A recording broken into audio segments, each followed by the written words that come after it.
A police officer slammed the door of his patrol car and shouted, "Step out of the vehicle now. That car is reported stolen." The woman behind the wheel looked at him calmly, almost in disbelief. "Officer, you're making a mistake," she replied. "This is my car."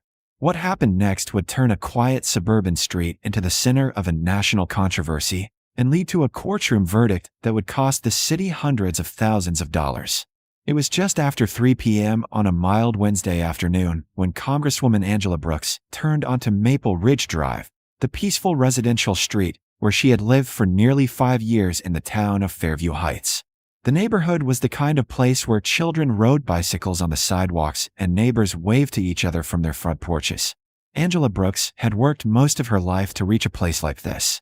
At 49 years old, she was serving her second term in Congress and had built a reputation as a thoughtful and determined advocate for civil rights and economic equality. Growing up in a modest household in Atlanta, her parents had emphasized education, integrity, and perseverance. Those lessons carried her through college, law school, and eventually into public service. After graduating near the top of her class from Georgetown Law, she spent more than a decade as a civil rights attorney before entering politics. Colleagues often described her as calm under pressure and unwavering in her commitment to justice, qualities that had helped her win difficult legislative battles and earn respect from allies and opponents alike. On that particular afternoon, she was driving her silver Lexus sedan home after spending the day attending committee meetings and meeting with constituents. She had purchased the vehicle the previous year after winning re-election, and she still remembered joking with her staff that it was the first time she had ever bought something purely as a reward for her hard work.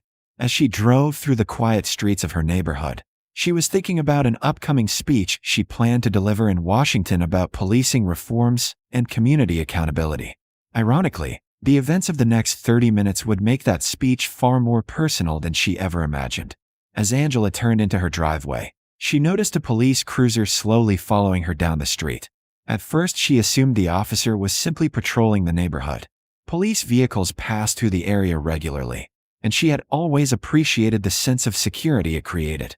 She parked the Lexus in front of her garage, gathered the folder of notes from the passenger seat, and was about to open the door when she heard the sharp sound of another car door slamming behind her.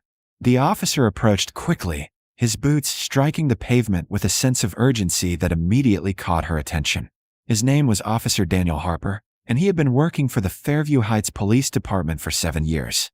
Although Angela didn't know it yet, Harper's personnel record included a growing number of complaints related to his interactions with minority drivers, complaints that had mostly been dismissed or quietly filed away without serious investigation. That afternoon, however, he was about to make a decision that would not disappear quietly.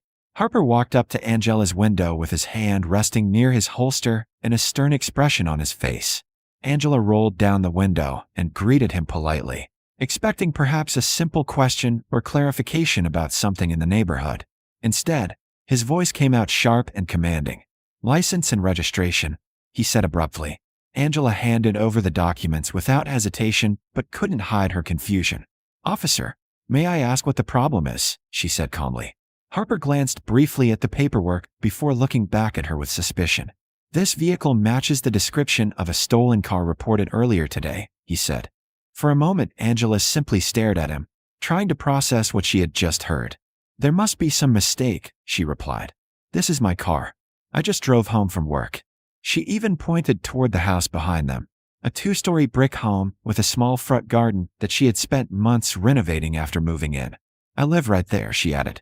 Instead of verifying her explanation, Harper's demeanor became more confrontational. He took a step back from the window and said firmly, "Step out of the vehicle." Angela paused briefly, sensing that the situation was escalating far beyond a simple misunderstanding, but she complied. Years of working around law enforcement and the legal system had taught her that remaining calm and cooperative was often the safest course of action. She opened the door slowly, stepped out, and kept her hands visible. "Officer, I'm Congresswoman Angela Brooks," she explained. "You can check my identification." Rather than acknowledging what she said, Harper shook his head dismissively. "Yeah, I've heard all kinds of stories," he muttered. Angela felt a wave of disbelief wash over her. In her career, she had debated policy with senators, argued cases before federal judges, and negotiated legislation affecting millions of Americans. Yet at that moment she was standing barefoot on the pavement of her own driveway being treated like a criminal. She tried once more to reason with him. "If you run the license plate or check the registration, you'll see the vehicle is registered to me," she said. But Harper seemed uninterested in verifying anything she was saying. Instead, he reached for his handcuffs. "Turn around and place your hands behind your back," he ordered.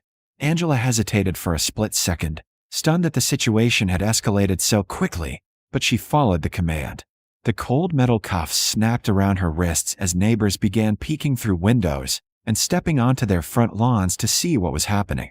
Within seconds, the quiet street that had felt so peaceful moments earlier had turned into a scene of confusion and tension. Angela Brooks, a sitting member of Congress who had spent her career fighting for civil rights and justice, had just been arrested in her own driveway for allegedly driving a stolen car. And neither she nor the officer standing behind her realized that the next 30 minutes would trigger a chain of events that would ultimately lead to a courtroom battle, national headlines, and a jury verdict that would shake the entire city. The moment the handcuffs clicked around Congresswoman Angela Brooks' wrists, several people in the neighborhood realized something was terribly wrong, and what began as a quiet afternoon on Maple Ridge Drive quickly turned into a tense scene that no one would forget. Angela stood beside her silver Lexus in stunned silence while Officer Daniel Harper guided her toward the back seat of his patrol car, ignoring her repeated attempts to explain who she was and why she was there. "Officer, please listen to me," she said calmly, trying to keep her voice steady despite the humiliation building inside her. "I'm a member of Congress. My identification is in my purse inside the car." Harper didn't even look at her. Instead, he opened the back door of the cruiser and motioned for her to get inside. "You can explain that down at the station," he replied flatly. Angela carefully sat in the back seat, the cuffs pressing uncomfortably against her wrists, and the door slammed shut behind her with a heavy thud. From the outside, the scene must have looked surreal. The Congresswoman who had spent years working on national policy was now sitting in the back of a patrol car parked in front of her own house. Across the street, Margaret Collins had been watering her flower beds when she first noticed the police cruiser pull up behind Angela's car. Margaret had lived in the neighborhood for nearly 25 years and recognized Angela immediately. She had even attended a community event hosted by the Congresswoman the previous summer. Watching the situation unfold, Margaret could sense something was off.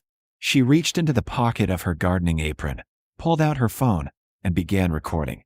Meanwhile, another neighbor, Calvin Reed, was walking his golden retriever down the sidewalk when he saw Angela being placed in the patrol car. Calvin slowed to a stop, staring in disbelief. "Officer," he called out cautiously as he approached the edge of the driveway. "I think there's been a mistake." Harper turned sharply toward him. "Sir, step back. This is an active investigation." Calvin raised his hand slightly to show he meant no trouble. "I understand, but that's Congresswoman Brooks," he said. "She lives right here." The officer's expression hardened. "Sir, if you interfere again, you could be detained as well." Calvin looked toward the patrol car, where Angela sat quietly behind the window. She gave him a small nod, acknowledging him but signaling that she didn't want things to escalate further. By now, more neighbors had begun to gather outside their homes.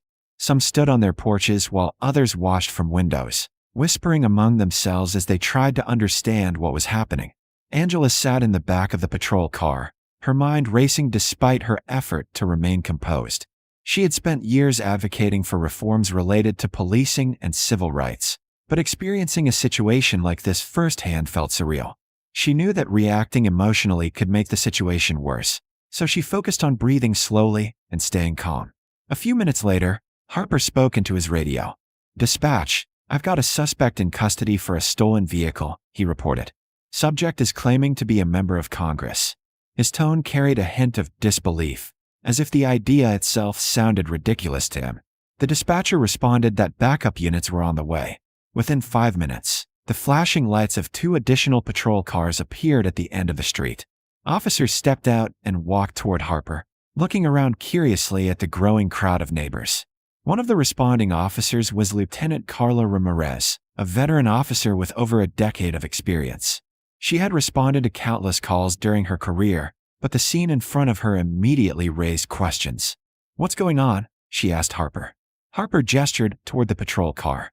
Stolen vehicle suspect, he said. Claims she's some kind of congresswoman. Ramirez frowned slightly. Did you verify the report? She asked. Harper shrugged. Vehicle matched the description.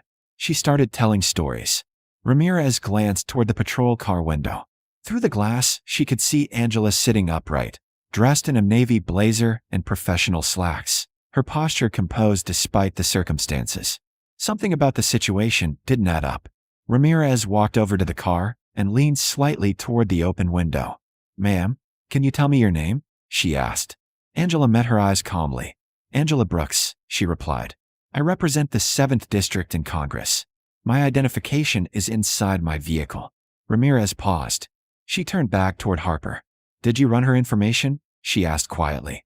Harper looked irritated. She's trying to talk her way out of it. Ramirez didn't respond immediately. Instead, she lifted her radio and spoke into it. Dispatch, can you run a quick check on the name Angela Brooks? The neighbors watching from the sidewalk fell silent as they waited. Seconds later, the radio crackled with the dispatcher's reply. Affirmative, the voice said. Angela Brooks is a sitting U.S. Congresswoman. Address on file matches this location. Ramirez's expression changed instantly. She looked back toward Harper, who suddenly seemed far less confident than he had moments earlier. You need to unlock those cuffs, Ramirez said firmly. Harper hesitated. But the stolen vehicle report. There is no stolen vehicle report matching that plate, dispatch added over the radio. The realization spread quickly among the officers. A mistake had been made, and it wasn't a small one. Ramirez walked to the patrol car and opened the door. Congresswoman Brooks, she said respectfully. I'm very sorry for the confusion. She reached for the handcuffs and carefully removed them. Angela stepped out of the vehicle slowly, rubbing her wrists where the metal had left red marks. The neighbors watched in silence as the gravity of the situation became clear. Angela remained remarkably composed, though anyone looking closely could see the controlled anger in her eyes. Thank you for verifying my identity, she said calmly to Ramirez. Then she turned toward Harper, who now stood a few feet away avoiding direct eye contact. For a moment, no one spoke. Finally, Harper stepped forward awkwardly. Look, maybe we can just forget about this, he muttered. Angela stared at him, the words hanging heavily in the air. Forget about it, she repeated quietly. Harper shrugged. It was just a misunderstanding. Angela shook her head slowly. No, she said firmly. This was not a misunderstanding. The neighbors continued recording as she spoke, their phones capturing every moment. You arrested me in my own driveway without verifying basic information, she continued. That's not a misunderstanding.